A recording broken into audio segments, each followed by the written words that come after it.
And that's where your we're at. quarterback room. Is there anybody from this year that remains after this year? I think DTR's got to go. We know what he is. He's got like the worst touchdown to interception ratio in like the history of the NFL. It's like 1 touchdown, 10 or 11 interceptions. And I feel bad for the kid because, you know, he kind of threw him in some bad spots, but Both last year and this year. Yeah, and he's got some good athletic ability.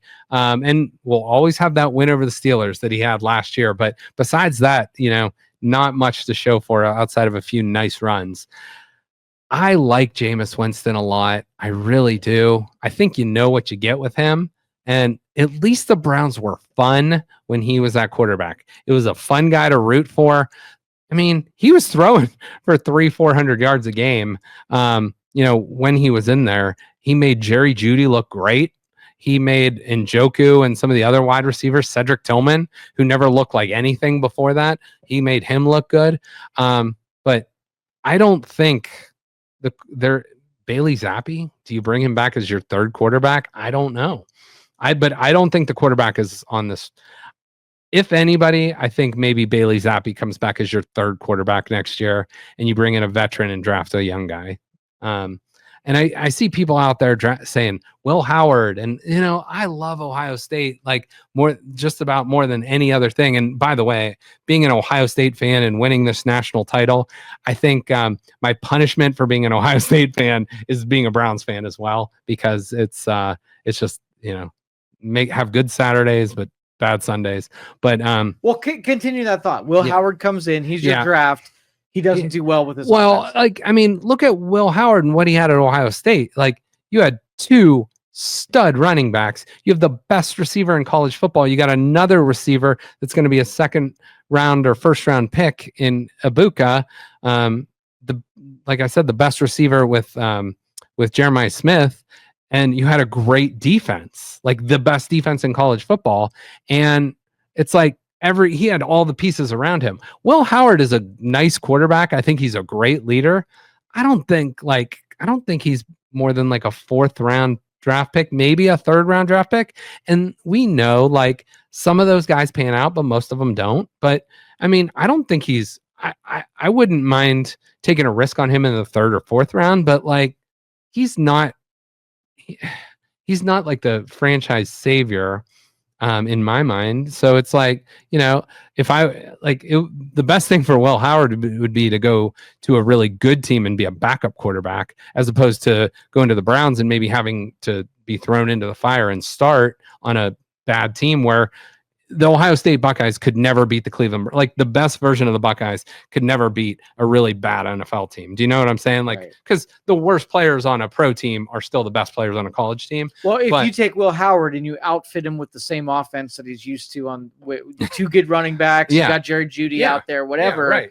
Yeah, if you gave him some weapons and a serviceable offensive line, I think he could be a decent quarterback. I don't think he would be a great quarterback, but I love what he did at Ohio State, but you know, look at Justin Fields, what he did. He was a great quarterback at Ohio State, but that did not translate so far to the pro level because honestly, some of his weapons at Ohio State were better than what he's had in the pros. So it is what it is. I don't know.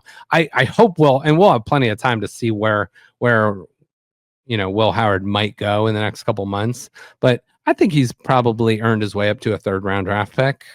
He's a big guy with a big arm, but he's like pretty accurate, but not like the best deep ball thrower. And he's like mobile, but he's not super athletic, you know, one of those things. So he's not Josh Allen. He's not, you know, Joe Burrow, but maybe he's like somewhere in like, trying to think of a big bodied quarterback. That's like, you know, I can't even come up with a comp for him right now. Maybe like, because people would say like he's got the build of a Josh Allen, but he doesn't have that huge arm that Josh Allen has, and he's not as mobile as Josh Allen. So maybe someone like, oh man, I'd have to scour the NFL, but he'd be a serviceable NFL quarterback. I'll just say that. I don't know where he will Not go. somebody for a first round, second pick of the draft. No. Way. No. And I'm not even sure if Cam Ward or Shedeur Sanders or Jackson Dart would be one of those guys either. But I think when you're at this spot where you have the second pick in the draft, if there is a quarterback they fall in love with, I think you probably have to take them because. Or you take your second pick, you trade it for 2 second-round picks, and you load up. Do it. Come on, I know you want to. 2 second rounders? A deeper first round pick in the second round. Okay. Maybe. But like, do you remember? Okay, so let's go back to, and we got about 5 minutes left, but let's go back to 2016. The Browns had the second pick in the draft. The Philadelphia Eagles had the 8th pick in the draft, and it was Jared Goff and it was Carson Wentz. Those were the 2 top quarterbacks. The Browns didn't really like either one of them.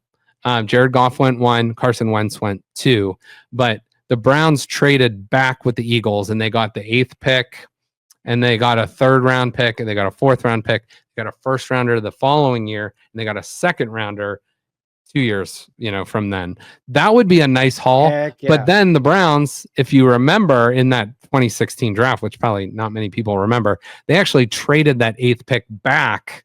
Tennessee went up and took Jack Conklin. With that 8th pick, the Browns took Corey Coleman with the 15th pick in that draft.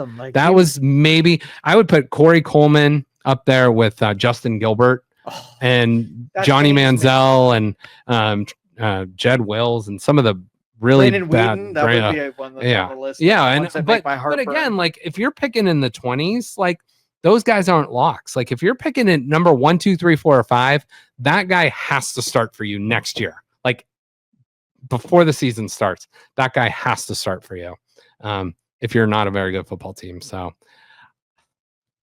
let me just ask you this. On February 4th, 1, do they trade Myles Garrett? Yes. I think so too.